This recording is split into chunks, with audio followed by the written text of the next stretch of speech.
नमस्ते मेरे प्यारे बच्चों, कैसे हैं आप सभी। आशा करता हूँ सभी आप बहुत बढ़िया होंगे। आज हम फिर मिले हैं इलेक्ट्रोकेमिस्ट्री के टॉपिक के साथ। तो चलिए प्रारंभ करते हैं आज की वीडियो को। आज की वीडियो जो है बच्चों थोड़ी अलग रहने वाली है। अब तक मैंने जो वीडियो बनाया था वो कैसी थी, किसी टॉपिक्स के ऊपर थी, चाहे वो जेडब्ल्यू या नीट हो, वो दोनों को कवर कर रही थी। पर आज की वीडियो थोड़ी स्पेशल होने वाली है। आज की वीडियो मैंने पर्टिकुलरली नीट वाले बच्चों के लिए बनाई है। ठीक है, नीट वाले बच्चों के लिए बनाया मैंने ये टॉपिक। एंड अगर उसमें भी और डिफाइन करूँ तो जो रीनीट होने वाला है अभी 2026, ठीक है, जो भी नीट का एग्जाम कैंसिल हुआ है और फिर रीनीट होने वाला है, ये मैंने स्पेशली उन बच्चों के लिए बनाया क्योंकि मुझे उनके टेक्स्ट आ रहे थे कि सर इस चैप्टर पे ऊपर एक वीडियो बना दीजिए। एक्चुअली दिक्कत क्या है, ये चैप्टर ना अपने आप में बहुत वास्ट है। ठीक है, अगर आप इसे एक एक स्टेप डिटेल में पढ़ने जाओ तो 8-9 लेक्चर लग जाते हैं इस चैप्टर को कंप्लीट कराने में, उसके साथ क्वेश्चंस करने में और 3-4 लेक्चर्स। तो बच्चों को चाहिए था कि कुछ इसमें मैं देखूं, तो मैंने इसके पीवाईक्यूज को देखा, एनालाइज किया। तो मैंने एक बात देखी कि थ्योरेटिकल क्वेश्चन ज्यादा नहीं आ रहे, न्यूमेरिकल टाइप ज्यादा क्वेश्चन आ रहे हैं। मीन्स आपको जिसमें ज्यादा सॉल्व करना पड़े, जिसमें आपको फॉर्मूलेस का यूज होने वाला है, ऐसे क्वेश्चन ज्यादा आ रहे हैं। तो मैंने इसको अच्छे से एनालाइज किया एंड केवल जो इंपॉर्टेंट टॉपिक है, मीन्स जिससे आप कम से कम समय पे ज्यादा से ज्यादा मार्क्स ले सकते हैं, वो उस टॉपिक को मैंने यहाँ पे पकड़ा है। ठीक है, तो उन टॉपिक को मैंने एक सीक्वेंस में लगाया है एंड ये चैप्टर को मैंने 2 पार्ट में बांटा है। ठीक है, पार्ट 1 एंड पार्ट 2। अभी जो आज हम देखने वाले वो रहेगा हमारा पार्ट 1। ठीक है, पार्ट 1 में हम कुछ टॉपिक से कवर करेंगे जो कि इंपॉर्टेंट है विथ फॉर्मूलेस। ठीक है, एंड पार्ट 2 में हम कुछ टॉपिक कवर करेंगे फॉर्मूलेस एंड उसके पीवाईक्यूज के साथ। ठीक है, हाँ, इसमें एक ध्यान रखने वाली बात यह है कि बच्चों ये जो वीडियो है ये स्पेशली उन बच्चों के लिए जिन्होंने थोड़ा रिवीजन कर लिया है या फिर मेरे को जिन्होंने थोड़ा बहुत पढ़ा है। और अगर मार्क्स के टर्म से बात करूँ तो ऐसे बच्चे जिनके नीट में 300 प्लस आ रहे हो या 350 प्लस आ रहे हो, कहने का मीनिंग क्या है कि उसने केमिस्ट्री को थोड़ा बहुत कहीं ना कहीं पढ़ चुके होंगे। एंड ये जो चैप्टर है इसको भी उन्होंने कहीं ना कहीं थोड़ा बहुत पढ़ा होगा, एटलीस्ट इतना पढ़ा होगा कि अगर मैं जो भी बता रहा हूँ मैं बहुत डीप नहीं जाऊंगा, पर मैं जो भी बातें बताऊंगा वो जल्दी पकड़ सके। अगर आप फ्रेशर से, अगर आप बिगनर है तो भाई इस वीडियो से दूर रहे। ठीक है, मैं आपका समय नहीं वेस्ट होना चाहिए इसलिए अभी से बता रहा हूँ ये बातें। ठीक है, दूसरी बात, अगर आप जेडब्ल्यू कैंडिडेट हो गए तो ये वीडियोस आप एज अ रिवीजन देख सकते हैं बस। ठीक है, ये स्पेसिफिकली मैंने नीट वालों के लिए बनाई है, so that level of question और जो लेवल ऑफ कंटेंट है वो उनके लिए डिजाइन हुआ है स्पेशली। ठीक है, तो ये मैंने डिस्क्लेमर दे दिया छोटा सा, सो दैट आगे आपको कुछ कंफ्यूजन ना रहे। ध्यान में रखने की बातें मैं बार बार नहीं बताऊंगा। ठीक है, तो चलिए फिर आरंभ करते हैं अपने लेक्चर को। ठीक है, क्या होता है इलेक्ट्रोकेमिस्ट्री का मीनिंग।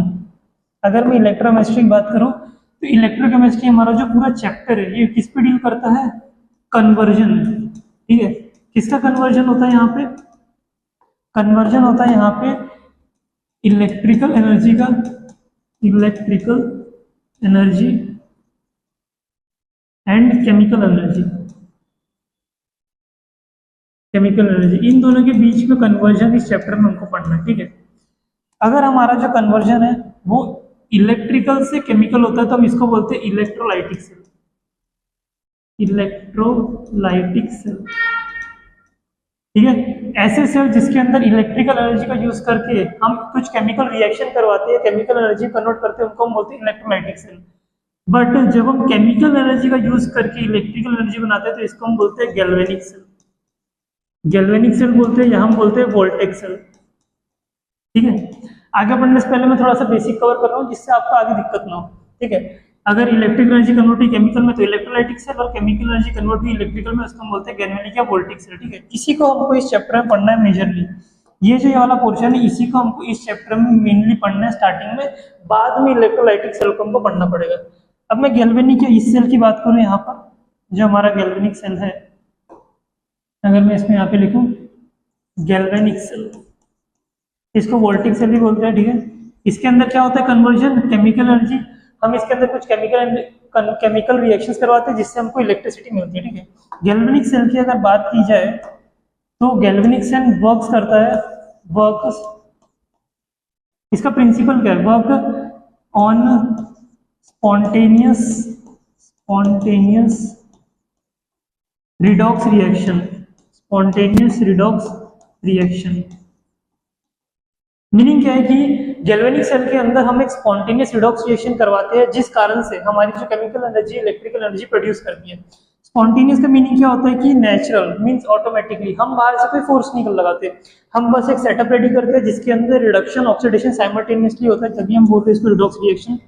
रिडॉक्स रिएक्शन होती है जिससे, और वो भी स्पॉन्टेनियस होती है मींस ऑटोमेटिकली होती है, उसके सर्किट कंप्लीट करने से जब यहाँ रिडॉक्स रिएक्शन होती है तब हमको स्पॉन्टेनियस रिडॉक्स रिएक्शन होती है, तब हमको केमिकल एनर्जी इलेक्ट्रिकल एनर्जी में कन्वर्ट होती है, मिलती है। ठीक है, तो ये हमारा होगा गैल्वेनिक सेल।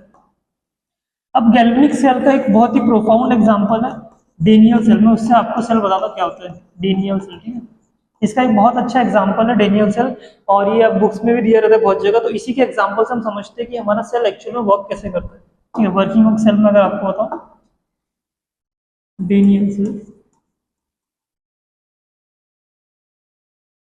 ये वैसे भी रिवीजन वाले बच्चों के लिए तो स्पीड हमारी थोड़ी ज्यादा ही रहने वाली है। ठीक है, बिगनर्स के लिए उतनी फ्रेंडली नहीं है वीडियो।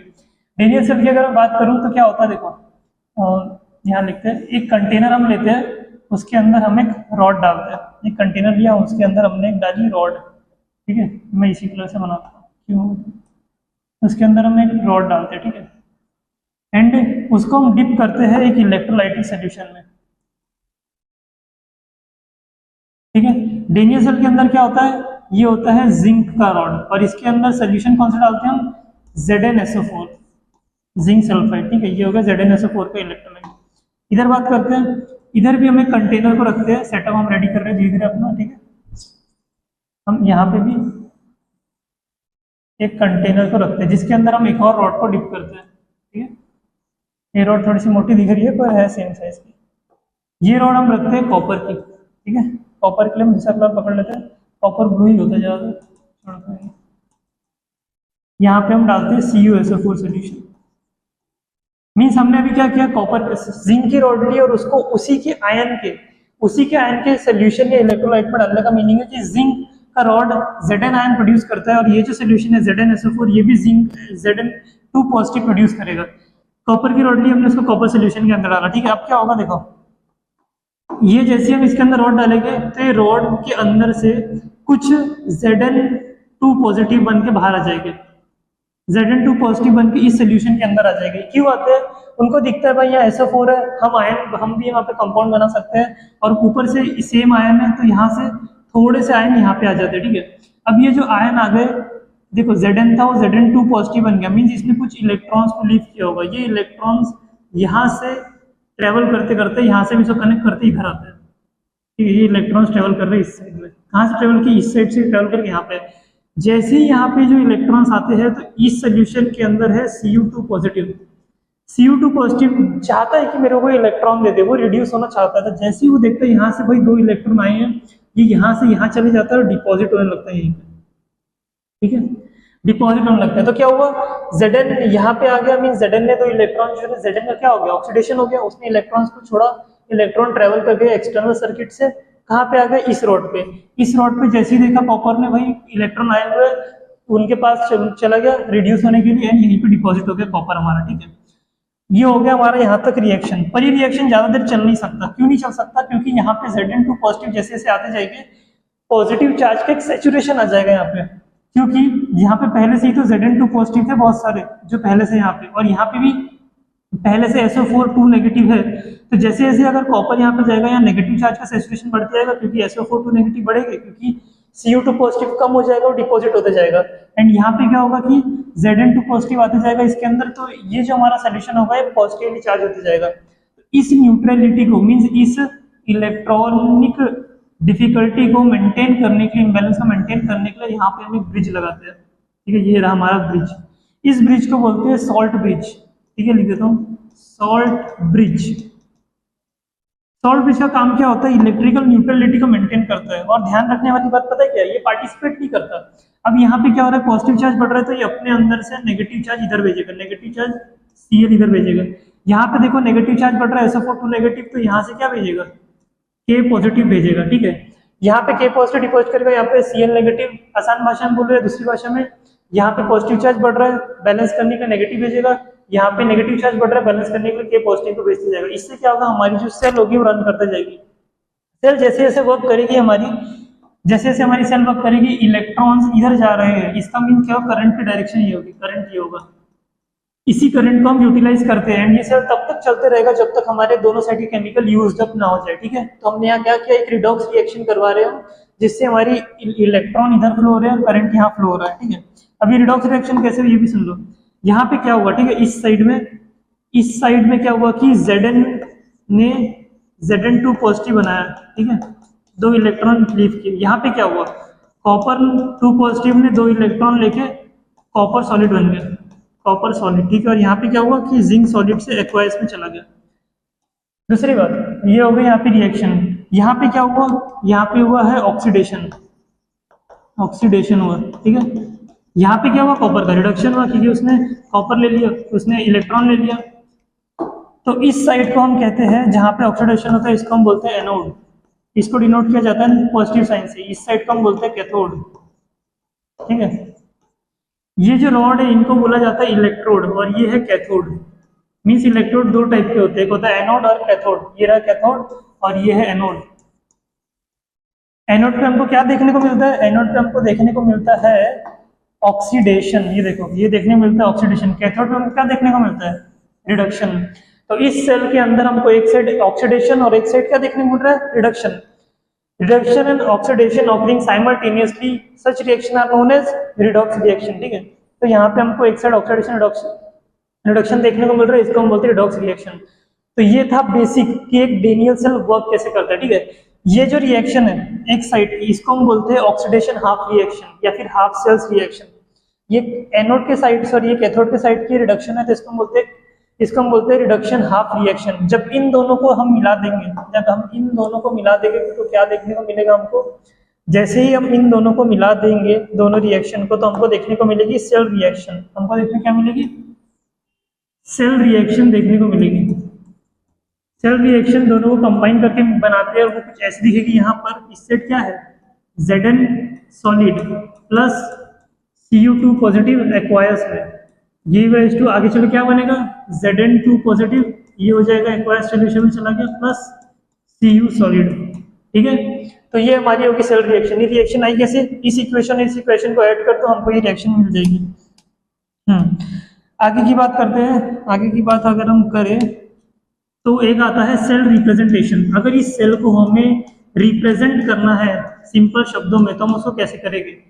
अब बार बार कोई इतना बड़ा सेल तो बनाएगा नहीं, तो उसको रिप्रेजेंट करते आना चाहिए, ठीक है। हम उसको रिप्रेजेंट कैसे करेंगे, ये देखो लेफ्ट साइड में हम लिखते हैं एनोड को, राइट साइड में लिखते हैं हम कैथोड को, ठीक है। हमारा एनोड क्या था, जिंक, Zn सॉलिड से किस में चला गया, Zn2 पॉजिटिव, और यहाँ पे लिखेंगे हम aqueous.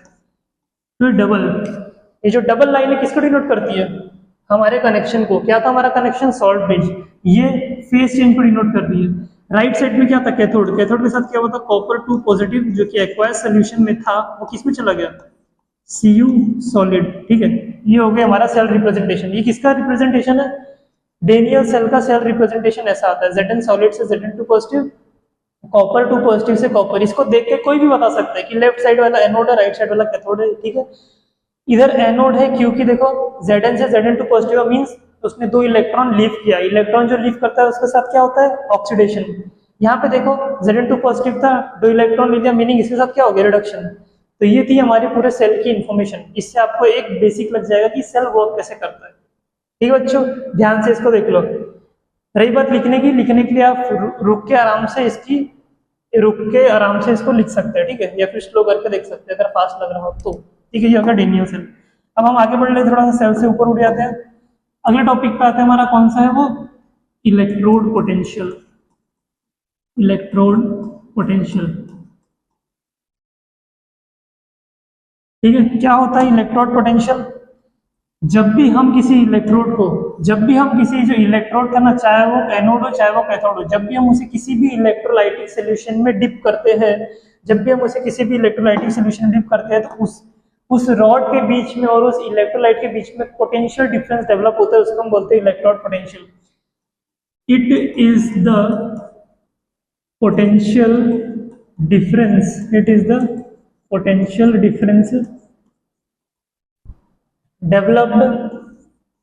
developed when electrode is dipped in in electrolytic solution, in electrolytic solution, ठीक है। जब इसको डिप करते तो आता है। हम आपको ज्यादा इलेक्ट्रोड पोटेंशियल नहीं पढ़ रहा है, आपको तो ज्यादा ये पढ़ना है क्या, standard electrode potential. Standard electrode potential, standard electrode potential हम कब पढ़ते हैं, इसको डिनोट हम ऐसे करते हैं, ठीक है। कैसे डिनोट करते हैं हम इसको, स्टैंडर्ड, ये किस कंडीशन में हमको देखने को मिलता है, स्टैंडर्ड वाली बात है, स्टैंडर्ड वाली बात है हमको दिखेगी स्टैंडर्ड कंडीशन में। कौन सी स्टैंडर्ड कंडीशन होती है, कॉन्सेंट्रेशन कितना होना चाहिए, 1 मोलर, जो भी हमारा इलेक्ट्रोलाइट है उसका कॉन्सेंट्रेशन होना चाहिए 1 मोलर। प्रेशर कितना होना चाहिए, प्रेशर होना चाहिए 1 बार या फिर 1 ATM भी कह सकते हैं, ठीक है। ये हो गया 1 बार, और कॉन्सेंट्रेशन क्या हो, टेम्परेचर, टेम्परेचर होना चाहिए 298 केल्विन, ठीक है। या मैं कह सकता है इसको 25 डिग्री सेल्सियस। तो जब ये कंडीशन होगी तब हमारा बनेगा स्टैंडर्ड इलेक्ट्रोड पोटेंशियल। अब स्टैंडर्ड इलेक्ट्रोड पोटेंशियल दो तरह का होता है, एक होता है स्टैंडर्ड ऑक्सीडेशन पोटेंशियल, जो कि हमको देखने को कहाँ मिलेगा, एनोड पर। देन उसके बाद आता है स्टैंडर्ड रिडक्शन पोटेंशियल, जो कि हमको देखने को मिला कैथोड पर। वैसे ये दोनों साइड देखने को मिल सकता है, ऐसी कोई बात नहीं है, ठीक है। स्टैंडर्ड ऑक्सीडेशन पोटेंशियल हम कैसे दिखाते हैं, किसी का भी अगर मेरे पास कोई है उसको हम ऐसे दिखाते हैं स्टैंडर्ड, किसी का अगर ऑक्सीडेशन ना मेटल है, इसका ऑक्सीडेशन हो गया Mn2 positive plus 2 electron, 2 electron निकले यहाँ से, इसका हम रिडक्शन ऑक्सीडेशन पोटेंशियल कैसे लिखेंगे, मेटल था वो Mn2 पॉजिटिव बन गया, ठीक है, जिसका आएगा ऑक्सीडेशन पोटेंशियल। रिडक्शन पोटेंशियल कैसे लिखेंगे, Mn2 positive for example plus 2 electron क्या बन गया है Mn, तो इसका हम रिडक्शन पोटेंशियल ऐसे लिखेंगे M2 पॉजिटिव से बन गया M, ठीक है। तो जो भी यहाँ पे आएगा वो हमारी वैल्यू रहेगी। इसको हम ये डिनोट किया गया है यहाँ पे स्टैंडर्ड ऑक्सीडेशन पोटेंशियल और स्टैंडर्ड रिडक्शन पोटेंशियल। डिफरेंस देख रहे हो, देखो यहाँ M से M2 पॉजिटिव बन गया, या M2 पॉजिटिव से M बन गया, तो ये डिनोट करने का वे है, ठीक है। अब हम और आगे बढ़ते हैं, थोड़ा सा इसको मैं जूम आउट कर लूँ, ठीक है, ज्यादा भी नहीं बट थोड़ा सा, ठीक है। अगर मैं इसकी बात करूँ यहाँ पे, ये जो है स्टैंडर्ड रिडक्शन पोटेंशियल, इसको हम थोड़ा ज्यादा पढ़ते हैं, ठीक है, इसको हम थोड़ा ज्यादा पढ़ते हैं। स्टैंडर्ड रिडक्शन पोटेंशियल की अगर हम बात करें, इसको हम थोड़ा सा ज्यादा पढ़ते हैं। अब देखो रीजन क्या है, स्टैंडर्ड रिडक्शन पोटेंशियल, इसका मीनिंग क्या होता है कि कोई भी अगर हमारे पास मेटल रॉड है तो कितने जल्दी रिड्यूस होना चाहती है, मींस कितने जल्दी वो इलेक्ट्रॉन लेना चाहती है, इससे दिखाता है। जिसकी स्टैंडर्ड इलेक्ट्रोड पोटेंशियल की वैल्यू ज्यादा है, वो कैथोड की तरह वर्क करता है, ठीक। इसको हम आगे देखते हैं, स्टैंडर्ड रिडक्शन पोटेंशियल हो गया यहाँ तक। दूसरी बात, ये बात आपको पता होना चाहिए कि स्टैंडर्ड रिडक्शन पोटेंशियल, ठीक है, SRP is equal to minus of SOP, standard oxidation potential. Meaning क्या है, जैसे कि यहाँ मैं एग्जाम्पल लिखता हूँ। अगर मेरे पास है एग्जाम्पल, ये है मेरे पास, और ये वाइस वर्सा भी होता है कि SOP is equal to minus SRP। इसको मैं अगर ऐसे लिखूँ, स्टैंडर्ड ऑक्सीडेशन पोटेंशियल अगर मेरे पास ये है, ठीक है, Mn2 positive is equal to X, तो अगर मैं इसका रिडक्शन पोटेंशियल जानना चाहूंगा इसी मेटल का, Mn2 पॉजिटिव M, तो ये आ जाएगा माइनस X, ठीक है। केवल एक साइन चेंज करने से हम ऑक्सीडेशन रिडक्शन पोटेंशियल बना सकते हैं, इतना आपको पता होना चाहिए। आगे इसी में और बातें पढ़ते हैं क्या, कि अगर मेरे पास स्टैंडर्ड रिडक्शन पोटेंशियल है तो डायरेक्टली प्रोपोर्शनल होता है ऑक्सीडेशन पावर, ऑक्सीडाइजिंग पावर लिखते हैं, ऑक्सीडाइजिंग पावर, ठीक है। अगर हमारे पास स्टैंडर्ड रिडक्शन पोटेंशियल है तो डायरेक्टली प्रोपोर्शनल होता है ऑक्सीडाइजिंग पावर, और इनवर्सली प्रोपोर्शनल होता है रिड्यूसिंग पावर। एक्सप्लेन करता हूं मैं इसको एक्चुअल में होता क्या है ये, और ये हम कैसे बोल सकते हैं। स्टैंडर्ड रिडक्शन पोटेंशियल का मीनिंग आपको क्या पता है कि मैं किसी भी मेटल की ये क्षमता कि कितने जल्दी वो इलेक्ट्रॉन लेना चाहता है, ठीक है। अब जैसे किसी का रिडक्शन पोटेंशियल बहुत ज्यादा है, ठीक है, इसका मीनिंग जैसे ही उसको इलेक्ट्रॉन दिखे पट से वो इलेक्ट्रॉन को ले लेगा, ठीक है, क्योंकि उसका रिडक्शन पोटेंशियल हाई है। अगर उसका रिडक्शन पोटेंशियल हाई है, इसका मीनिंग वो इलेक्ट्रॉन लेना चाहता है। अगर उसकी लेने की क्षमता ज्यादा है, मीन्स वो किसी और के पास से इलेक्ट्रॉन को जल्दी ले लेगा अपने पास, ठीक है, किसी और के पास से इलेक्ट्रॉन को जल्दी ले लेगा। अब किसी और के पास से अगर इलेक्ट्रॉन लेगा तो ये तो रिड्यूस हो गया, आगे वाले के साथ क्या हुआ, उसका इलेक्ट्रॉन ले लिया, मीन्स उसका क्या हो गया, ऑक्सीडेशन हो गया, क्योंकि उसने तो इलेक्ट्रॉन छोड़ दिया ना, तो आगे वाला क्या हो गया, ऑक्सीडेशन हो गया। मीन्स जितना ज्यादा इस इलेक्ट्रोड का बढ़ जाएगा रिडक्शन पोटेंशियल, इतनी इसकी क्या बढ़ जाएगी, ऑक्सीडाइजिंग पावर, कि ये आगे वाले बंदे को, सॉरी आगे वाला बंदा ही रॉड को या जो भी है हमारे पास उसको क्या कर देगा, ऑक्सीडाइज कर देगा। इसीलिए हम बोलते हैं standard reduction potential is directly proportional to oxidising power but inversely proportional to reducing power. मैंने आपको ऑक्सीडाइजिंग पावर को बता दिया, उसका उल्टा आप रिड्यूसिंग पावर समझ लेना, ठीक है, इतना आपको सेंस लगा कर कर सकते हो। ठीक है, आगे बढ़ते हैं। यहाँ पे यहाँ तक बातें तो हो गई, और अब हम बात करते हैं इलेक्ट्रोड पोटेंशियल हो गया, हम बोलेंगे सेल पोटेंशियल, ठीक है, सेल पोटेंशियल। इसी को ये भी बोलते हैं EMF of the cell, electromotive force of cell, ठीक है। क्या होता है सेल पोटेंशियल? अभी हमने देखा कि हमारे पास दो पोटेंशियल होते हैं, ठीक है, इलेक्ट्रोड पोटेंशियल होता है, एक इलेक्ट्रोड पोटेंशियल एक एनोड के साइड में देखने को मिलेगा, एंड हमको एक कहाँ देखने को मिलेगा, कैथोड के साइड में। दोनों ऑक्सीडेशन और रिडक्शन पोटेंशियल मिला के बनता है हमारा सेल पोटेंशियल। सेल पोटेंशियल को डिनोट ऐसे करते हैं, स्टैंडर्ड नहीं, अच्छा ठीक है मैं बताता हूँ। अगर हमारी कंडीशन स्टैंडर्ड है, कौन सी स्टैंडर्ड कंडीशन, ये वाली, अगर ये तीन कंडीशन है, कॉन्सेंट्रेशन 1 मोलर, प्रेशर 1 और टेम्परेचर 298, तब हम बोलते हैं स्टैंडर्ड सेल पोटेंशियल, ठीक है। सेल पोटेंशियल को डिनोट करते हैं हम इससे, ई सेल से, ठीक है। और standard cell potential, standard cell potential, इसको हम डिनोट करते हैं, किससे, ई स्टैंडर्ड सेल, इसको हम इससे डिनोट करते हैं, ठीक है। अगर मेरे को इसको फॉर्मूले में लिखना है, इसका एक फॉर्मूला जो आपका एकदम रट्टा होना चाहिए वो है E cell is equals to standard reduction potential, कहाँ पे, एट एनोड, ठीक है, एनोड नहीं, यहाँ पे कैथोड चाहिए था पहले, at cathode minus standard reduction potential at anode, ठीक है। मींस एनोड पे जो मेटल है उसका रिडक्शन पोटेंशियल और कैथोड पे जो मेटल है उसका रिडक्शन पोटेंशियल, जब हम इन दोनों का सम करेंगे तो हमको मिलेगा स्टैंडर्ड सेल पोटेंशियल। मींस दोनों इलेक्ट्रोड के बाद हमको मिलता है सेल पोटेंशियल, ठीक है। ये फॉर्मूला बहुत सारे बच्चों को पता होता है, पर इसके साथ में एक और फॉर्मूला है जो बहुत सारे बच्चों को नहीं पता होता, जो कि पता होना चाहिए। वैसे आंसर तो दोनों ही इससे आ जाते हैं, बट फिर भी ठीक है, आंसर दोनों ही इससे आ जाता है, बट आपको पता होना चाहिए। एक और आपको बताता हूँ क्या होगा फॉर्मूला, ये तो हो गया फॉर्मूला नंबर 1, ठीक है। एक और फॉर्मूला जो आपको पता होना चाहिए क्या है कि E standard cell mean standard cell potential is equals to standard reduction potential at cathode, ठीक है, रिडक्शन पोटेंशियल एट कैथोड ही होगा obviously, plus standard oxidation potential at anode. अभी हमने थोड़ी देर पहले देखा डेनियल सेल, एनोड पे कौन था, एनोड पे था हमारा जिंक, जिंक का क्या हुआ था, ऑक्सीडेशन। मींस एनोड पे जिसका ऑक्सीडेशन होगा उसका ऑक्सीडेशन पोटेंशियल, कैथोड पे जिसका रिडक्शन होगा उसका रिडक्शन पोटेंशियल। अगर हमारे पास हमको अगर डायरेक्ट अगर एक समझ के याद करना तो हम ये कर सकते हैं कि भाई जिसका रिडक्शन होगा उसका रिडक्शन पोटेंशियल, जिसका ऑक्सीडेशन होगा उसका ऑक्सीडेशन पोटेंशियल, ठीक है।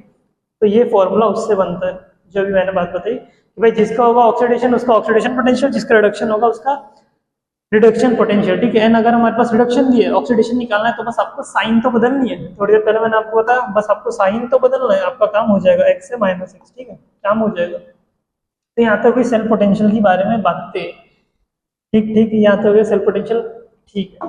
और बातें देखते हैं इसमें,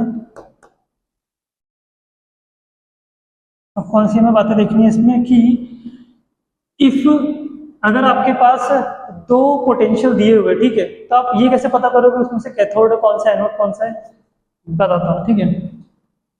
इफ इलेक्ट्रोड पोटेंशियल, इसको डायरेक्ट लिखते हैं, इतनी गुनगान नहीं कर रहा हूं मैं, डायरेक्ट लिखता हूं, higher reduction potential electrode will be, जिसका रिडक्शन पोटेंशियल ज्यादा वो क्या बन जाएगा, cathode, and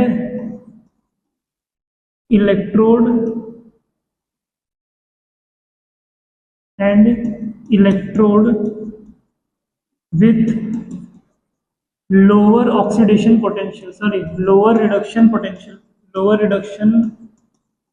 potential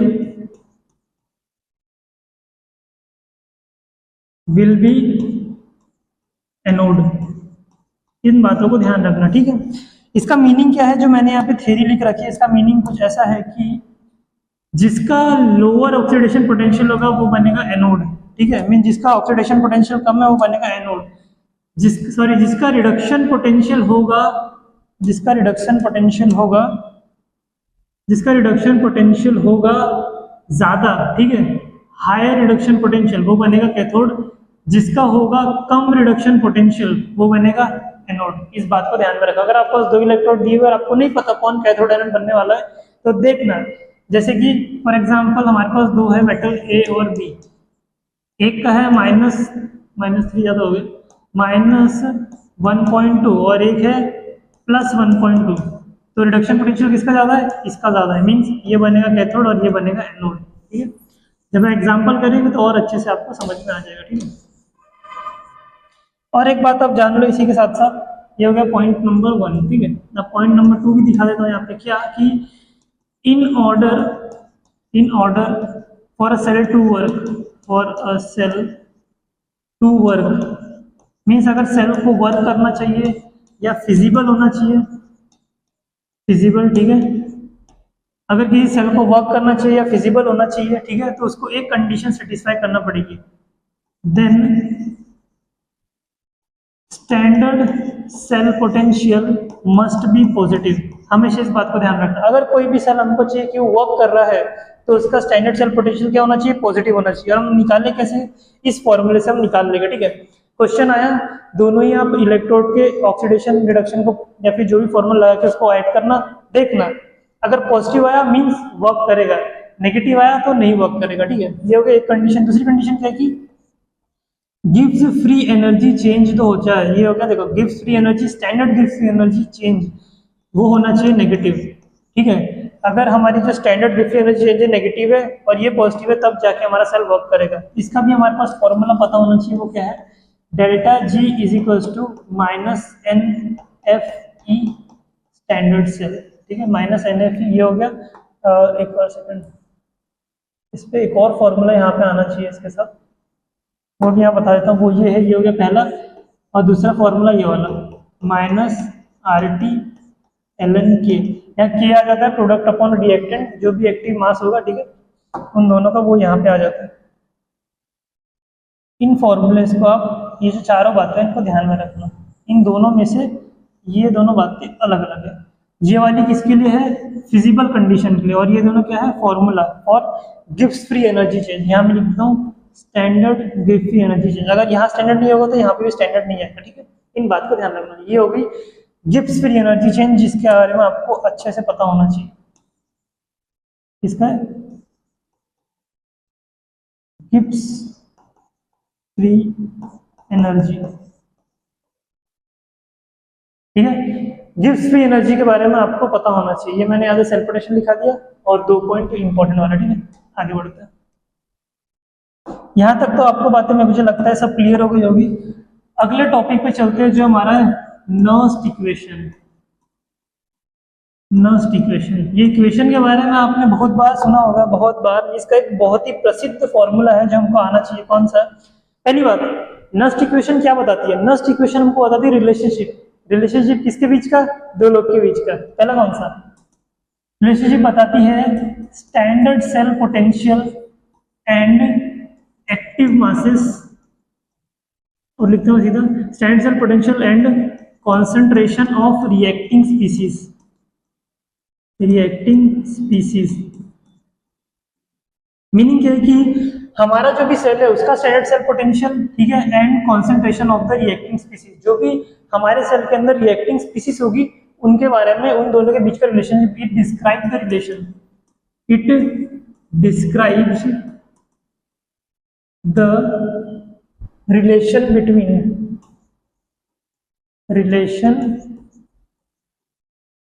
between standard cell potential and concentration of the reacting species. का फॉर्मूला कैसे आता है? इसका फॉर्मूला आता है cell potential is equals to standard cell potential. ये बताया था मैंने आपको डिफरेंस क्या है, ये स्टैंडर्ड कंडीशन है, नॉर्मली, ठीक है, minus 2.303 RT upon NF, log of क्या आता है, प्रोडक्ट, ठीक है, जो भी प्रोडक्ट के अंदर स्पीसीज होगी अपॉन रिएक्टेंट के अंदर जो भी स्पीसीज होगी उनका क्या, कॉन्सेंट्रेशन, प्रोडक्ट अपॉन रिएक्टेंट। अगर रिएक्टेंट में या प्रोडक्ट में गैस होगी तो गैस का प्रेशर लिख देना, ठीक है। अगर वहां पे एक नॉर्मल कॉन्सेंट्रेशन होगा मोलर वाला तो वो लिख देना, ठीक है। अगर वहां पे सॉलिड हो गया मींस प्रॉपर सॉलिड हो गया तो हमको तो पता है सॉलिड का एक्टिव मास 1 होता है तो उसको लिखने की आवश्यकता नहीं है, ये हमारा फॉर्मूला हो गया। इसी को और सिंप्लीफाई किया जाता है कैसे है, देखो E cell is equal to E standard cell. अब हमको पता है, क्या पता है हमको कि 2.303 और आर, ये गैस कांस्टेंट जिसकी वैल्यू कितनी आती है 8.314, इसकी वैल्यू यहीं लिख दूं अच्छा रहेगा, इसकी वैल्यू आती है 8.314 जे के इनवर्स, ये आता है 298 केल्विन। अगर आप इसको और ये जो फेरेडे है इसकी वैल्यू आती है 96500। अगर आप इन सबको मिलकर के कैलकुलेट कर दोगे, ठीक है, तो यहाँ पे केवल यही बचेगा, कौन बचेगा, केवल एन, और यहाँ पे आ जाएगा 0.091 अपॉन एन, ठीक है, एन, और यहाँ पे आएगा log of product upon reactant का कॉन्सेंट्रेशन, ठीक। यहां तक बच्चों आपको पता होना चाहिए, दोनों फॉर्मूले अच्छे से आपको ध्यान में रहने चाहिए। इसको मैं किससे हाईलाइट करूँ कि दिख जाए, रेड से कर देते हैं। ये बातें ध्यान में रखना बच्चों एकदम अच्छे से, ठीक है। इसी को सेल पोटेंशियल को एक और नाम से जाना जाता है क्या, EMF of the cell, EMF of cell. इस बात को आप ध्यान में रखें कि इसको हम ईएमएफ ऑफ द सेल भी बोलते हैं, ठीक है। होगी नेक्स्ट इक्वेशन कंप्लीट, ठीक है। अब हम आगे बढ़ते हैं, यहाँ तक हमने कर दिया, बहुत बढ़िया, जल्दी जल्दी। अब हमारे नेक्स्ट पे आते हैं। अभी तक हमने जितना भी देखा गैल्वेनिक सेल के ऊपर था, ठीक है। अब हम आते हैं किस पे, हमारे इलेक्ट्रोलाइटिक सेल पे।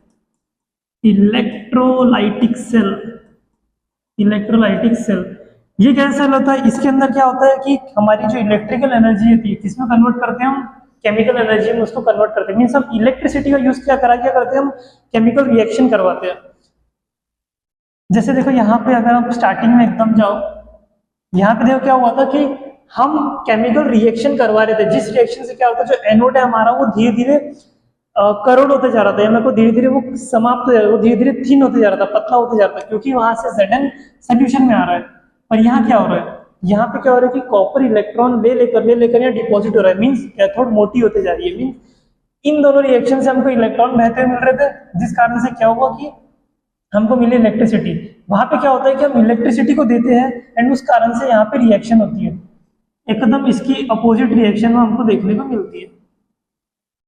इलेक्ट्रोलाइटिक सेल की अगर हम बात करें, हमको मैंने एक सेल का बस बेसिक सा बता दिया, हमको पढ़ना तो नहीं है, वो हमको पढ़ना तो ये है क्या, फैराडेस लॉ ऑफ इलेक्ट्रोलाइसिस, और उसमें पहला है फर्स्ट लॉ ऑफ इलेक्ट्रोलाइसिस, ठीक है। ये दोनों दो लॉज है, दोनों फैराडे ने दिया था, एक बहुत ही बढ़िया साइंटिस्ट है जिन्होंने बहुत बढ़िया कंट्रीब्यूशन और बहुत ज्यादा कंट्रीब्यूशन दिया इस इलेक्ट्रोकेमिस्ट्री के फील्ड में, ठीक।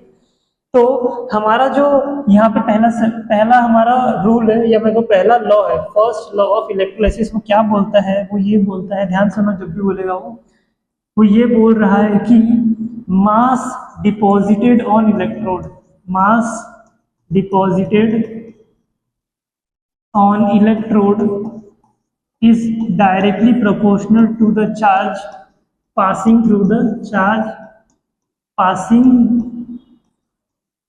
through electrolytic solution, through electrolyte। जो भी हमारा सोल्यूशन होगा, ठीक है, मास जितना भी डिपॉजिट होगा रॉड के ऊपर डिपेंड करेगा कितना चार्ज हमारा पास हुआ है, ठीक है। इसी के ऊपर हमने एक मैथमेटिकल डेरिवेशन निकाल कर रखा है, वो क्या है, small m is directly proportional to capital Q, which is charge here. If we remove this alpha, that is proportionality sign, then we have to introduce a concept, and that is small z. It is known as electrochemical equivalent, ठीक है। ये this is a constant is known electrochemical equivalent, और इसकी value आती है where z को हम define ऐसे करते हैं, z is equals to हमारा फॉर्मूला आता है molar mass upon n F, ठीक है। और अगर मैं आपको एक और बात ध्यान से बताऊं, अगर आपको दिख रही होगी, यहाँ पे जो ये है मोलार मास, ठीक है, अपॉन एन। इसको हम इधर भी ले सकते हैं, इक्विवेलेंट अपॉन एफ, ठीक है, इक्विवेलेंट अपॉन एफ भी अपन ले सकते हैं। अब मैं अगर यहाँ पे इसका फॉर्मूला लिखना चाहूँ तो क्या आएगा, जो भी मैंने वहां पे लिखा मैं उसको यहाँ पुट करता हूँ। m is equals to Z की जगह मैं क्या लिख सकता हूँ, m क्यू तो एज इट इज है अपॉन एन एफ, ठीक है। आपको एक और बात पता होनी चाहिए, क्या वो कौन सी बात पता होनी चाहिए, वो ये पता होनी चाहिए कि हमें ये पता है कि I होता है Q बाई टी, ठीक है। तो Q को हम क्या लिख सकते हैं, आई टी, तो मैं इस कैसे m into I into T upon n F small m, where ये दोनों फॉर्मूले आपको एकदम याद होने चाहिए।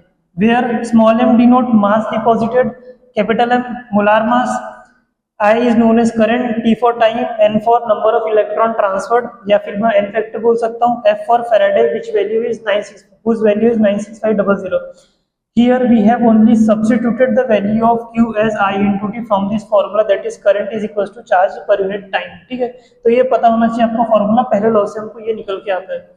एक और फॉर्मूला मैं इसके साथ बता देता हूँ, आगे करके दिखा देता हूँ कि अच्छा क्वेश्चन आ गया, ठीक है। यहाँ पे मैं इसके आगे दिखा देता हूँ क्या, number of Faraday is equals to number of equivalents, ये दोनों सेम होते हैं, ठीक है। Number of Faraday is equals to number of equivalents, and number of equivalents का फॉर्मूला क्या आता है,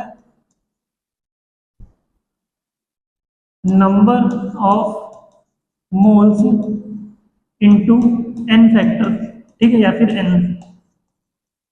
number of moles is equal to, और नंबर ऑफ मोल्स को मैं क्या लिख सकता हूँ, मास अपॉन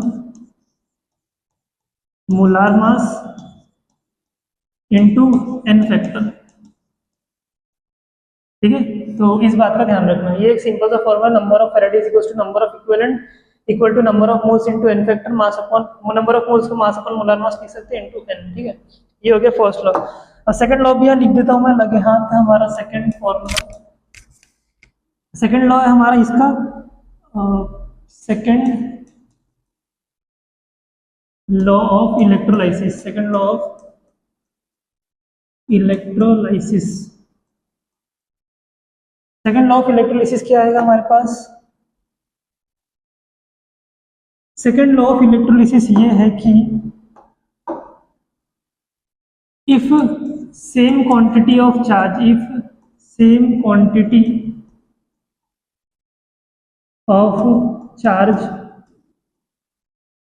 इज पास्ड, अगर हमारे पास डिफरेंट मीन्स अलग अलग हमारे पास इलेक्ट्रोलाइट है, if same quantity of charge is passed through different electrolyte, तो डिफरेंट इलेक्ट्रोलाइट अगर हमारे पास अलग अलग सोल्यूशन है, उनमें से हमने सेम क्वांटिटी ऑफ चार्ज को पास किया तो हमको क्या देखने को मिलेगा कि मास डिपॉजिटेड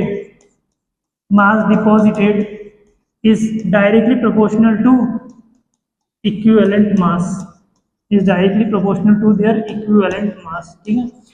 इसी को आगे सॉल्व करके एक फॉर्मूला बनाया जाता है, वो ऐसा है कि mass of A upon mass of B small m, ठीक है, is equals to E A upon E B. इसका ध्यान में रखना, ठीक है, ये बात को ध्यान में रखना अच्छे तरीके से, ठीक है। तो हमने यहाँ पे मैंने लिख दिया फॉर्मूला दोनों के, यहाँ पे सेकंड इसका फॉर्मूला, यहाँ पे इसे ऐसे बना लो, और यहाँ पे दूसरा फॉर्मूला, ठीक है। तो यहाँ तक जितनी थ्योरी करना था इस चैप्टर के अकॉर्डिंग अभी तक वो हमने पूरी निपटा दी है, ठीक है। अब हम मूव करेंगे हमारे PYQs पर, ठीक है। PYQs को ध्यान से करना, जितना भी हमने किया है अभी आप देखेंगे उनका यूज, ठीक है। PYQs पे आते, ठीक है। मैं यहाँ पे ना एक स्लाइड डाल देता हूँ, बढ़िया लगता है, यहाँ पे एक स्लाइड डाल देते हैं, कौन सी, PYQs, ठीक है। PYQs करके एक मैंने डाल दिया, जिससे PDF अच्छी बनती है ना, उसमें लिखते हैं कि हम PYQ स्टार्ट करें। स्टार्ट करते हैं, बहुत पहले से मैंने स्टार्ट किया, देखो क्या दिया हुआ है, क्वेश्चन सबसे इंपॉर्टेंट रूल क्या होता है, पहले क्वेश्चन ध्यान से पढ़ना, ठीक है, क्वेश्चन ध्यान से पढ़ो। क्या दिया हुआ है क्वेश्चन, क्वेश्चन ध्यान से पढ़ना हमको। The standard electrode potential value of L AG K C R this and this, the correct decreasing order of reducing power of the metal is. Question पढ़ने से मेरे को ये तो समझ में आ रहा है क्या पूछा हुआ है, डिक्रीजिंग ऑर्डर पूछा है किसका, correct decreasing order of reducing power. हमने थोड़ी देर पहले क्या देखा था, हमने एक फॉर्मूला देखा था, क्या देखा था कि standard reduction potential is directly proportional to oxidising power upon reducing power, ठीक है। तो ये फॉर्मूले से हम ये बता सकते हैं कि अगर मेरे पास स्टैंडर्ड रिडक्शन पोटेंशियल का ऑर्डर मिल गया तो मैं इसका ऑर्डर भी बता ही दूंगा, ठीक है।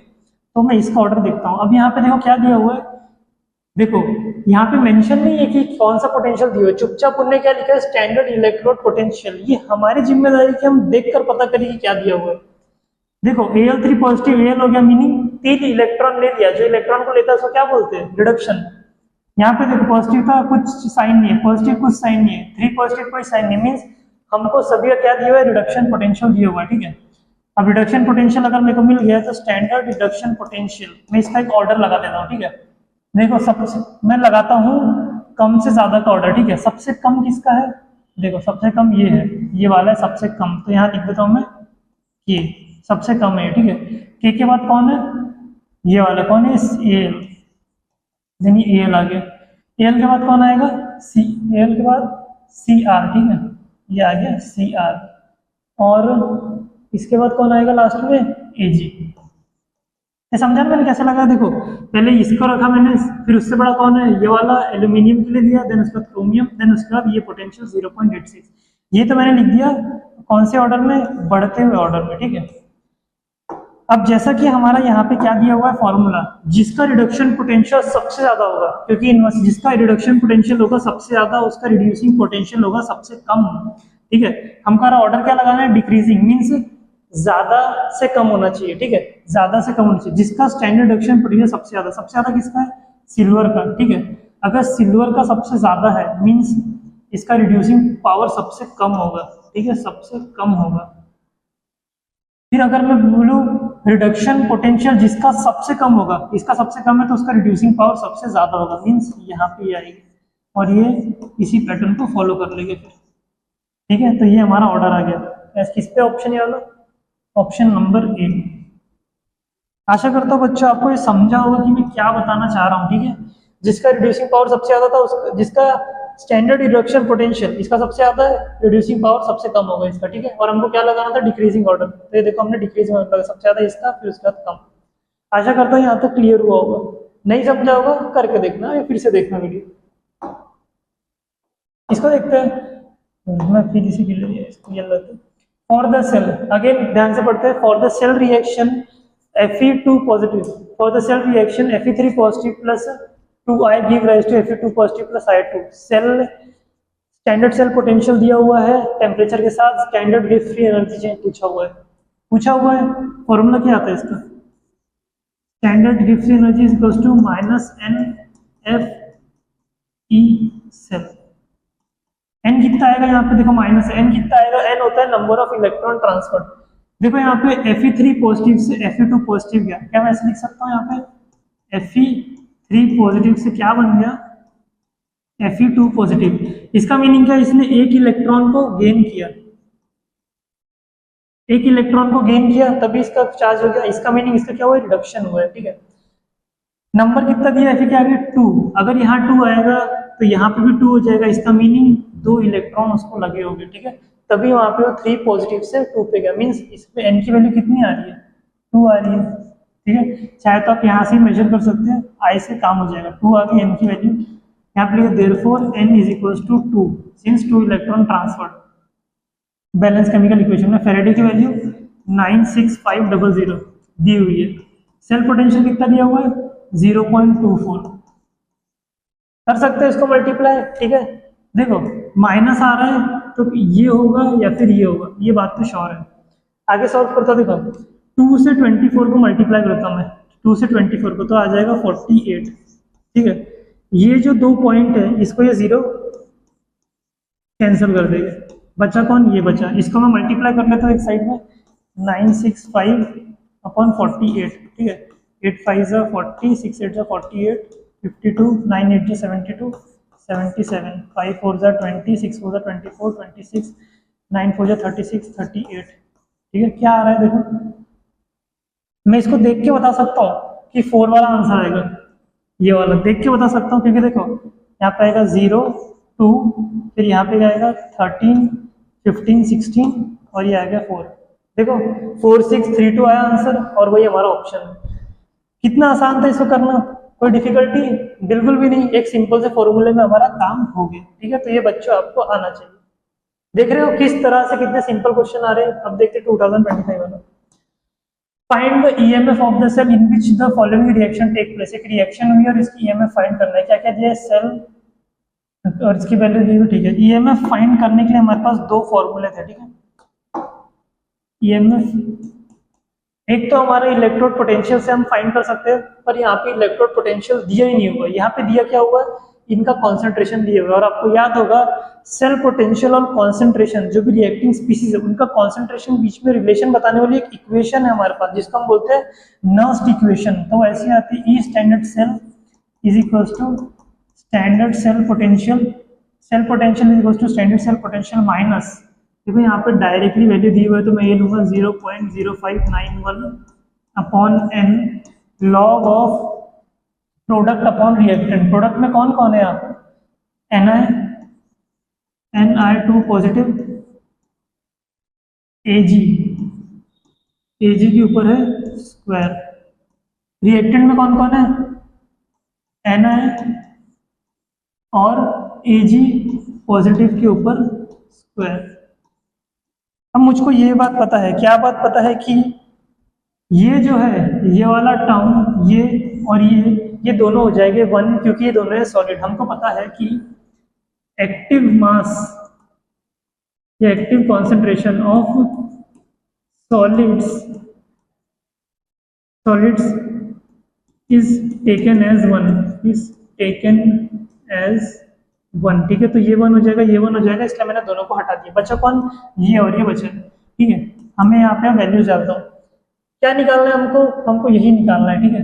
दिया क्या हुआ है, ये दिया हुआ है, यहाँ लिख देते हैं 1.05 माइनस एन की वैल्यू कितनी आएगी, देखो एन की वैल्यू हम कैसे निकालेंगे, यहाँ पे एन देखो नॉर्मल Ni2 पॉजिटिव है, मीन्स 2 इलेक्ट्रॉन का ट्रांसफर हुआ है, 2 इलेक्ट्रॉन का ट्रांसफर है तो क्या आएगा 0.0591 अपॉन 2, ठीक है। लॉग ऑफ Ni2 पॉजिटिव क्या है, Ni2 पॉजिटिव कॉन्सेंट्रेशन कितना है 0.001, ये हो गया इसका कॉन्सेंट्रेशन अपॉन इसका क्या है, अगेन इसका भी वही है 0.001 और इसकी पावर स्क्वायर दिया, ठीक है। इसको मैं सॉल्व करता हूँ, इसको थोड़ा सा हम छोटा कर देते हैं, ठीक है। इसको देखो मैं ऐसे सॉल्व कर सकता हूँ, 1 से ये पूरा पावर कट गया, ठीक है। मैं इसको ऐसे लिख सकता हूँ, देखो 1.05 माइनस इसको मैं डिवाइड कर देता हूँ 0.0, 2 2 जा 4, 2 9 जा 18, 2 5 जा 10, 2 2 जा 4, 1 9, 2 9 जा 18, 2 5 जा 10, फिर उसका 2 5 जा 10, ये हो गया डिवाइड, ठीक है। लॉग की बात कर देता हूँ मैं, यहाँ पे क्या आएगा, देखो ये जो है टर्म हमारी, इसको मैं यहाँ करता हूँ, इसको मैं ऐसे लिखता हूँ 10 टू द पावर -3, ठीक है। ये चले जाएंगी ऊपर, ठीक है, 10 टू -3 जब यहाँ पे आएगा, देखो -3 है, इसको मैं ऐसे लिख दूंगा, यहाँ पे आएगा 10 टू द -3, ये जाएगा ऊपर, जब ये ऊपर जाएगा तो ये बन जाएगा 10 टू द पावर 3, ठीक है, बन जाएगा ऐसा 10 टू द पावर 0.05 माइनस 0.0295, मैं 15 नहीं लिखता, ठीक है। ये 3 आगे आ जाएगा इंटू 3, और जो log 10 है हमको पता है log 10 will be equal to 1, ठीक है। तो यहाँ से गायब हो जाएगा। अब इसको हमको सॉल्व करना पड़ेगा, इसको सॉल्व करने के बाद हमारा आंसर कितना आएगा, करूँ मैं इसको सॉल्व, चलो मैं कर देता हूँ।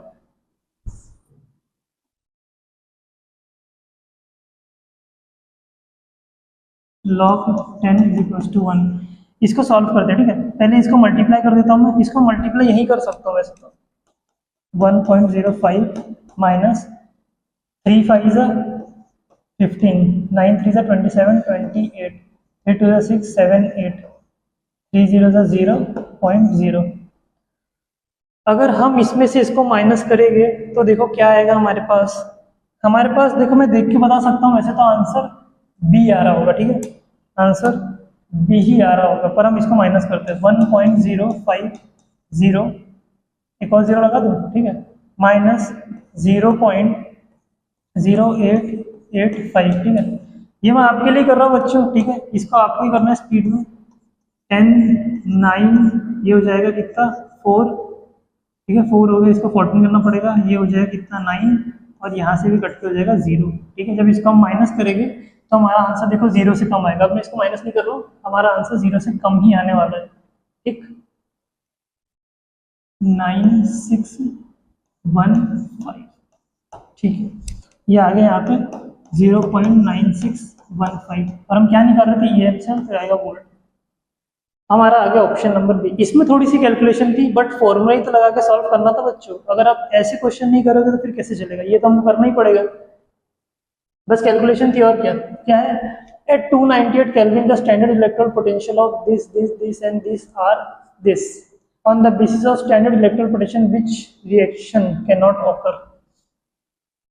क्या लिखा है, which reaction can not occur. हमको पता है for reaction to occur, reaction होनी चाहिए तो हमको क्या पता होना चाहिए उसके बारे में, उसका स्टैंडर्ड सेल पोटेंशियल क्या आना चाहिए, पॉजिटिव, और स्टैंडर्ड गिब्स फ्री एनर्जी क्या आना चाहिए, नेगेटिव। अब क्या करो, सबके यहाँ पे दिए हुए पोटेंशियल, ठीक है, हर एक रिएक्शन का क्या निकालो आप, स्टैंडर्ड सेल पोटेंशियल। आप निकालो स्टैंडर्ड सेल पोटेंशियल, जिसका भी स्टैंडर्ड सेल पोटेंशियल आ गया पॉजिटिव, ठीक है, वो वर्क करेगी, पर हमको क्या बताना है, कैन नॉट वर्क। जिसका भी स्टैंडर्ड सेल पोटेंशियल अगर आ गया नेगेटिव, जिसका भी नेगेटिव आ जाएगा वो हो जाएगा आपका आंसर, ठीक है। ये क्वेश्चन अब आप डू इट योरसेल्फ हो गया, इसको आप स्वयं करो, ठीक है, मैं लिख रहा हूँ होमवर्क, ठीक है, ये करके देखना। मैंने अभी 2-3 क्वेश्चन बताया, अभी आप ये कर सकते हैं, निकाल के देखना, जिसका आएगा नेगेटिव हो जाएगा आपका आंसर। आगे देखते हैं, given below are the half cell reaction, will the permanganate liberate from water in the presence of acid. अच्छे से देखो, रिएक्शन दी हुई है, ठीक है, यहाँ पे रिएक्शन दी हुई है, ठीक, देन उसके बाद ये हमें को रिएक्शन दी हुई है। अब ध्यान से देखो बच्चों, यहाँ पे 2 हाफ सेल रिएक्शन दी हुई है, यहाँ पे भी इलेक्ट्रॉन कंबाइन है, यहाँ पे भी इलेक्ट्रॉन कंबाइन है। इसका मीनिंग ये भी रिडक्शन पोटेंशियल है और ये भी रिडक्शन पोटेंशियल है। और हमको क्या पूछा है, will the परमैग्नेट ion liberate O2 from water in the presence of acid. आसान भाषा में बोलूं तो क्या पूछ रहा है कि भाई ये सेल वर्क करेगा कि नहीं, ये पूछ रहा है वो, क्या वो सेल वर्क करेगा नहीं। अभी मैंने दिखाया आपको कंडीशन, अगर हमको पता करना है कोई सेल वर्क करेगा कि नहीं, तो हमको उसका क्या पता करना पड़ेगा, स्टैंडर्ड सेल पोटेंशियल उसका पता करना पड़ेगा। दोनों की रिडक्शन पोटेंशियल दी है। मुझको बताओ, एनोड और कैथोड, मैंने याद है आपको बताया था, जिसका पोटेंशियल ज्यादा, जिसका रिडक्शन पोटेंशियल ज्यादा, वो क्या बनता है हमारा, कैथोड। जिसका रिडक्शन पोटेंशियल कम, वो क्या बनता है हमारा, एनोड, ठीक है। तो ये आ गया हमारे पास कैथोड और एनोड। हमारा फॉर्मूला क्या था, कैथोड की हम वैल्यू एज इट इज लिखते हैं, माइनस एनोड की वैल्यू हम यहाँ लिखेंगे। अगर मैं इसको सॉल्व करूँ तो क्या आएगा, 1.223 प्लस 1.510, ठीक है। अगर मैं इसको सॉल्व करने जाऊँ, ठीक है, अगर मैं इसको सॉल्व करने जाऊँ तो मेरा आंसर कितना आएगा, तो मेरा आंसर आएगा यहाँ पे 337.2, ये आएगा मेरा आंसर। और क्या आएगा, वोल्ट। ये क्या है, सेल वर्क करेगा, आंसर किसमें है, प्लस में, जी हाँ ये सेल वर्क करेगा, तो आंसर आएगा yes, because E standard cell is equal to 2.733, ये हमारा इसका आंसर आएगा, ठीक। बढ़िया, समझिए ना बच्चों, क्या पूछ रहा था कि वर्क कैसे करेगा, तो हमने ईएमएफ निकाल के रख दिया। अगला क्वेश्चन क्या है, standard electron potential for the cell reaction, ये सेल रिएक्शन दिए, this calculate the standard Gibbs energy change. क्या पूछा है, standard Gibbs free energy change. जब भी कुछ पूछा हो पहले, standard Gibbs free energy change क्या आता है, -NF सेल। ई कितना आएगा, ये तो डेनियल सेल की रिएक्शन है, हमको पता है यहाँ पे N कितना आएगा, 2 फैराडे 96 क्या दिया, 96487, 96500 ले लो यार, क्या दिक्कत है, 96 500। आस पास है क्या? आस पास तो है वैसे ऑप्शंस, बट फिर भी आ ही जाएगा, कोई दिक्कत नहीं। काम करना, आप दिया है तो ले लेगा भाई। 96487। सेल पोटेंशियल कितना दिया हुआ है? 1.1।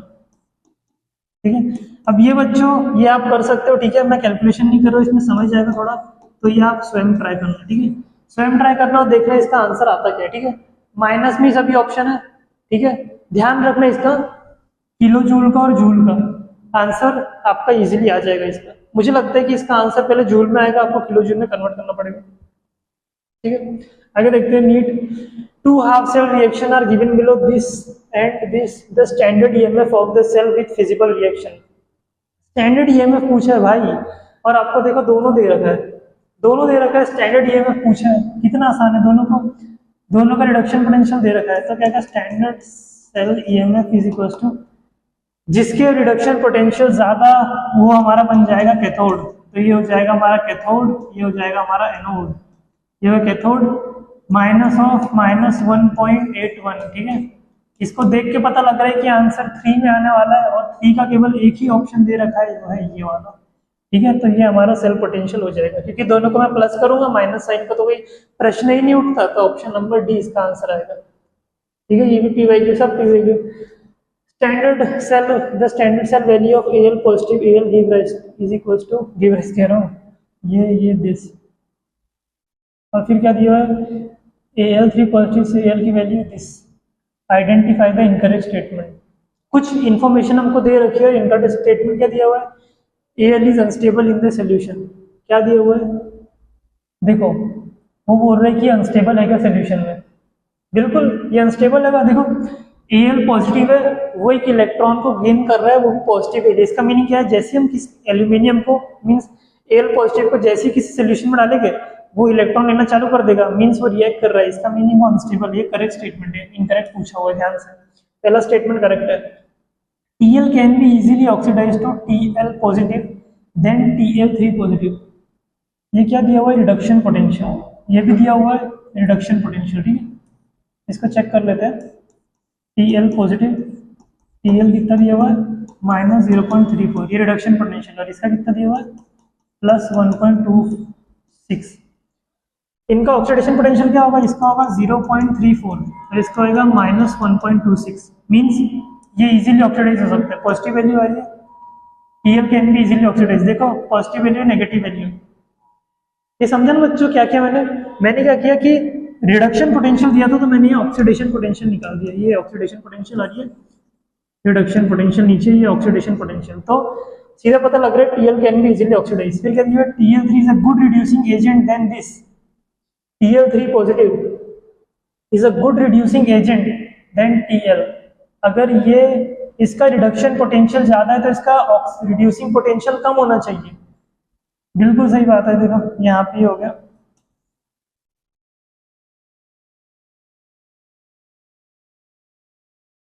ठीक है, इसका मीनिंग क्या है, ठीक है, इसको रुको, ये मैं कह रहा हूँ कि यहाँ पे क्या है, TL3 positive is a good reducing agent, और देखो यहाँ पे इसका रिड्यूसिंग पोटेंशियल ज्यादा है, इसका रिड्यूसिंग पोटेंशियल कम है, इसका मीनिंग जिसका रिडक्शन पोटेंशियल ज्यादा उसका ऑक्सीडाइजिंग, उसका रिड्यूसिंग एजेंट, वो एज ए रिड्यूसिंग एजेंट क्या काम करेगा, वर्क करेगा, उसकी रिड्यूसिंग पावर कम हो जाती है। ठीक है, अभी हमने थोड़ी देर पहले देखा था इनवर्स रिलेशन, इस कारण से इनकरेक्ट स्टेटमेंट ये होगा, इस कारण से ये इनकरेक्ट स्टेटमेंट है, तो ऑप्शन हो जाएगा ये इनकरेक्ट स्टेटमेंट है। ठीक है, गुड रिड्यूसिंग एजेंट होगा, क्योंकि ये रिलेशन आपको पता है ना, standard reduction potential is directly proportional to oxidising power upon reducing power, इसका रिडक्शन पोटेंशियल ज्यादा है तो इसकी रिड्यूसिंग पावर कम हो जाएगी। आगे देखते हैं 2020 the correct value of cell potential in volt for the reaction that occur when, correct value of cell potential, homework है भाई, सेल पोटेंशियल के ऊपर बहुत सारे करा दिए मैंने, लगाना फॉर्मूला आ जाएगा। ठीक है, देखो सब दे रखा है, आ जाना चाहिए। Mass in gram of copper deposited by passing this ampere current through a voltmeter containing copper sulphate solution for 100 second, molar mass दिया हुआ है। अभी हमने देखा था क्या, मास डिपोजिशन की बात आएगी तो हम किसका फॉर्मूला यूज करके, फेरेडे का फॉर्मूला क्या था, देखो फेरेडे का फॉर्मूला था mass deposited is equals to molar mass into charge, charge की जगह क्या दिया, करंट इनटू टाइम, ठीक है, करंट इनटू टाइम अपॉन, या मुझे स्मॉल टी लिखना चाहिए, सही बता दो, टेम्परेचर लग रही है, small t upon n into F. अभी जाके ना वहीं पे भी करेक्शन कर देते हैं,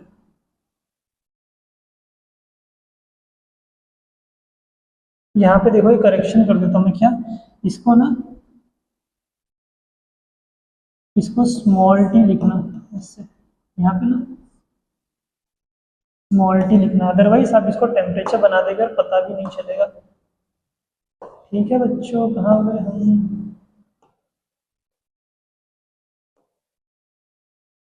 ठीक है ये वाला साइड हो गया हमारी, ठीक है।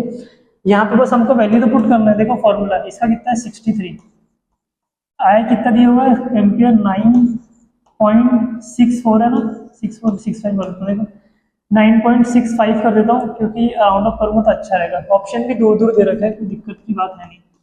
टाइम कितना है 100 सेकंड, हमको सेकंड्स में चाहिए था। एन का फैक्टर कितना है, कॉपर सल्फेट सोल्यूशन है, मीनिंग CuSO4, क्या बनाता है Cu2 positive plus SO4 2 negative, means इसको 2 इलेक्ट्रॉन लगेंगे तो एन फैक्टर हो जाएगा हमारा 2 इंटू 96500। देखो मैंने अच्छा किया ना राउंड ऑफ करके, सॉल्व करना है इसको, कितना आएगा आंसर देखो, ये जीरो से ये जीरो कैंसिल, इसको मैं बाहर निकाल लेता हूँ, ठीक है, तो ये ऐसे लिख सकता हूँ मैं इसको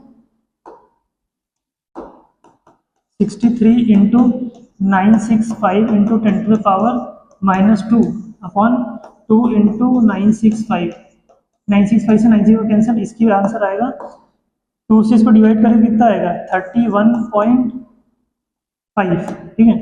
31.5 पे माइनस इसका लगाएंगे तो आएगा 0.315 ग्राम, 0.315 ऑप्शन नंबर है।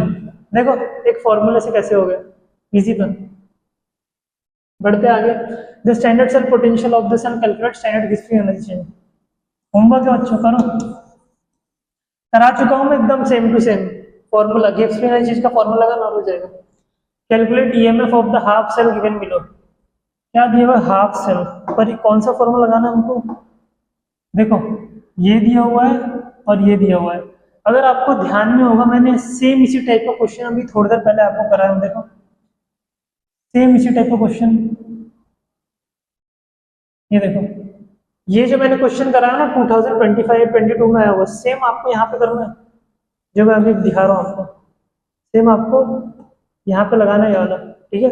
इसको आप लगा के देखना, E cell is equals to standard cell minus 0.059 upon n, log of product में क्या दिया हुआ है, देखो ये है हमारी रिएक्शन, इसको ध्यान से देखो, ये रिएक्शन दिए हुए तो H2 बन रहा है H पॉजिटिव, ठीक है, यहाँ पे 2 है तो यहाँ पे 2 आएगा, सो इलेक्ट्रॉन ये 2 हो जाएगा, तो यहाँ पे आएगा, यहाँ पे क्या आएगा, प्रोडक्ट में कौन आ जाएगा, देखो H पॉजिटिव, इसको तो लिखेंगे नहीं हम क्योंकि कैंसिल हो जाती है, पॉजिटिव पावर में आएगा 2 अपॉन H2, ठीक है। वैल्यू जानना है इसके, क्या क्या फाइंड करना हमको, ईएमएफ फाइंड करना ना, यही फाइंड करना। स्टैंडर्ड सेल हमको तो पता है कि भाई स्टैंडर्ड हाइड्रोजन इलेक्ट्रोड का पोटेंशियल कितना होता है 0, तो यहाँ आ जाएगा 0 माइनस 0.059 अपॉन एन कितना है 2, लॉग ऑफ H पॉजिटिव कितना है, H पॉजिटिव कॉन्सेंट्रेशन ये रहा 0.02, HCl है H पॉजिटिव रिलीज करेगा, इसलिए उसका वही कॉन्सेंट्रेशन हम पकड़ लेंगे। H2 कितना दिया हुआ है 2 ATM, तो यहाँ लिखता हूँ 2, ठीक है। तो इसको आप सॉल्व करने का ट्राई करना, ठीक है, इसको आप सॉल्व करने का ट्राई करना। अगर आप इसको सॉल्व करना चाहो, देखो मैं इसको करा तो सकता हूँ पर थोड़ा टाइम चले जाएगा इसमें। इसका एक कौन सा क्वेश्चन देखना ना, सोल्यूशन, अच्छा आसान वाली है, इसको ट्राई करें सॉल्व करने का, थोड़ा करवा दो।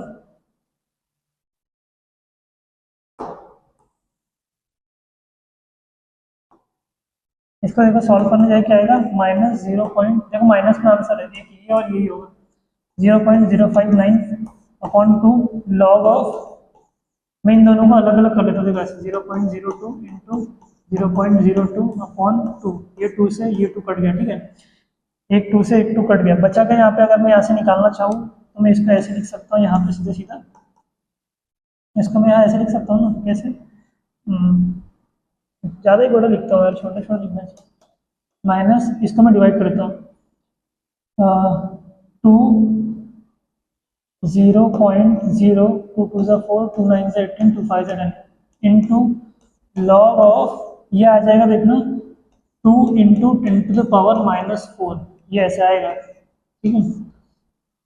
अब क्या होगा, मैं आगे लिखते आता हूँ, देखो ये ऐसे आ गया, तो इसको ऐसे लिखेंगे हम आगे 0.0295 इंटू लॉग, इसको लॉग ऑफ 2 प्लस -4 लॉग 10, ठीक है, ये कुछ ऐसे आएगा, इस टाइप का आएगा, ठीक है। लॉग 10 की वैल्यू कितनी कर देंगे 0.0295, लॉग 2 की वैल्यू कितनी है, ब्रैकेट के अंदर 0.3010 -4, ठीक है, क्योंकि लॉग 10 क्या हो जाएगा 1 हो जाएगा, मैं इसको सॉल्व करता हूँ यहाँ पे 0.0295 इंटू माइनस कर लेते हैं, माइनस कहाँ पे करूँ, मैं यहाँ कर देता हूँ, लेकिन 4.123 नियर गए 0.301 10993 996.3, ये आ गया। इसको मैं यहीं पे रोक देता हूँ, इसके आगे आप ट्राई कर सकते हो, ठीक है, इसमें मेरे को मल्टीप्लाई करना पड़ेगा, कैलकुलेशन करने में और समय चले जाएगा आपका, ठीक है। ये देखते हैं हम, the solution of copper sulphate is electrolysed for 10 minute, ठीक है, 10 मिनट के इलेक्ट्रोलाइज था with a current of 5 ampere, the mass of copper deposited, अभी कराया था मैंने सेम क्वेश्चन, सेम ये वाला है, small m is equal to m into क्या आता है I into T upon n into F, सबकी वैल्यू डाल दो, क्या है 63, I कितना दिया हुआ है 1.5, टाइम कितना दे रखा है 10 मिनट, मीन्स 10 इंटू 60, हमको सेकंड चाहिए 600 सेकंड आएगा, n कितना होगा यहाँ पे, कॉपर सल्फेट सोल्यूशन है 2 होगा, और f की वैल्यू कितनी दे रखी है, मैं 96500 पकड़ लेता हूँ, ठीक है। इसको अब सॉल्व करना, जो भी आपका आंसर आएगा इसमें आप मार्क कर लेना, मैं इसको फर्दर देता हूँ, इससे ज़्यादा अगर मैं ले गया तो वीडियो बहुत ही लंबी हो जाएगी, लेक्चर बहुत लंबा हो जाएगा, मेरा टारगेट 1 आवर तक ही था। आशा करता हूँ जितना भी यहाँ पे इंपॉर्टेंट मैंने आपको बताया आपको अच्छे समझा होगा, मैंने जितने हो सके उतने क्वेश्चन सॉल्व कराया, बाकी कुछ कुछ होमवर्क दिया क्योंकि रिपीट थे, सेम टाइप के थे, ये देख के आपको आइडिया लग गया होगा कि कितने सेम क्वेश्चन आ रहे हैं। देखिए नीट 2026 का क्वेश्चन था ये, और इसके पहले वाला देखो नीट 2026 जो कैंसिल हो चुका है। बहुत हार्ड क्वेश्चन तो नहीं आ रहे, बट एक बात नोटिस करने वाली है कि फॉर्मूला बेस्ड, सेकंड थिंग थोड़े बहुत कंसेप्ट्स, एंड उसके साथ आपकी कैलकुलेशन थोड़ी अच्छी होना चाहिए। मैं भी करता था यहाँ पे, उतनी आसान डिफिकल्ट कैलकुलेशन तो है नहीं, पर समय आपका बर्बाद होता, इसलिए मैं बोला कि आप स्वयं करिए, मेरा जो कॉन्सेप्ट सिखाने का काम था वो मैंने कर दिया, ठीक है। अब आपका बहुत बहुत धन्यवाद जिन्होंने भी आए लेक्चर को अटेंड किया, देखो बोलते बोलते अपने आप कलर भी चेंज हो गया, जिन्होंने भी लेक्चर को अटेंड किया पूरे ध्यान से। आशा करता हूँ आपकी नीट रीनीट की प्रिपरेशन बहुत अच्छी जा रही होगी, अच्छे से पढ़ाई करिए, जो भी आपकी रैंक आई होगी उसको इम्प्रूव करने का ट्राई करिए। मिलते हैं इस वीडियो के सेकंड पार्ट में, ठीक है। यहाँ पे इसका लिख देता हूँ मैं, सेकंड कैसे लिख दो, पार्ट 2, ठीक है, आता ही होगा पार्ट 2 इन नेक्स्ट लेक्चर, ठीक है। नेक्स्ट लेक्चर जो रहेगा हमारा इसी का पार्ट 2 रहेगा, ये हमारा हो गया पार्ट 1, ठीक है। मिलते हैं कल, और ध्यान रखिए अपना सभी, ठीक है। नेक्स्ट लेक्चर में मिलते हैं, तब तक के लिए पढ़ाई करिए, और जो मैंने आज बताया था उसका रिवीजन भी कर लेना।